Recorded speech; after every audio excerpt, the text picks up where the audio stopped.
ನಮಗೆಲ್ಲ ಏನು ಅನಿಸ್ತಾ ಇರಲಿಲ್ಲ ಸರ್. ನಮಗೆ ಅವರು ನಮ್ಮ ಫ್ರೆಂಡ್ ಥರ ಇದ್ಬಿಡೋರು. ರಾಜ್ಕುಮಾರ್ ಅವರು ಅಷ್ಟೇ. ನಾಟಕ ಕಂಪ್ನಿ, ಗುಬ್ಬಿ ಕಂಪ್ನಿ, ಸುಬ್ಬರಾಯ ಕಂಪ್ನಿಯಲ್ಲಿ ನಾವು ಪಾತ್ರ ಮಾಡ್ತಿದ್ದೆವು.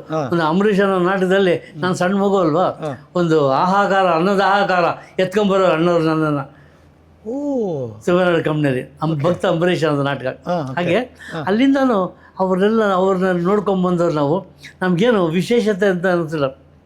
ದೊಡ್ಡ ಕಲ್ಯಾಣ್ ಕುಮಾರ್, ಉದಯ್ ಕುಮಾರ್, ನರಸಿಂಹರಾಜು, ಬಾಲಣ್ಣ, ಜಿ ವಿ ಅವರು, ಲೀಲಾವತಿ ಅವರು ಎಲ್ಲ, ಆದ್ವಾನಿ ಲಕ್ಷ್ಮಿ ಅವರು ಎಲ್ಲರೂ ನಮ್ಮ ನಾಟಕ ಕಂಪ್ನಿ ಬಂದವರು. ಹಾಗಾಗಿ ಅವರಿಗೆ ಆ ಕಲೆ ಏನು ಅನ್ನೋದು, ಅದರ ಗೌರವ ಏನು ಅನ್ನೋದು ಗೊತ್ತು. ಈಗಿನವ್ರಿಗೆ ಅದೆಲ್ಲ ಅಷ್ಟು. ಈಗಿನ ಅಥವಾ ಮುಂದಿನ ಪೀಳಿಗೆಯ ಕಲಾವಿದರು ಯಾರಿದ್ದಾರೆ, ಆ ಕಲಾವಿದರಿಂದ ಏನು ನೋಡಿ ಕಲಿಬೇಕು? ಪ್ರತಿಯೊಂದು ಕಲಿಬೇಕು ಸರ್.